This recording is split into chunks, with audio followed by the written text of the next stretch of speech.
花菜呢又叫花椰菜、椰菜花。今天蓝妹儿就要跟你分享一种特别懒人的做法，不需要油炸，也不需要炒制。花菜去掉根部，分成小朵。电饭锅当中，水中加盐，把花菜放入锅内，用手抓一抓。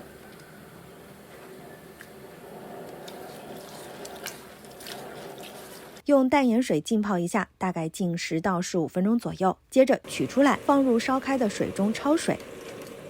等花菜焯至表面变透，就捞出来，沥一沥多余的水分，然后呢，再放入电饭锅中。往花菜当中加入孜然粉和椒盐粉，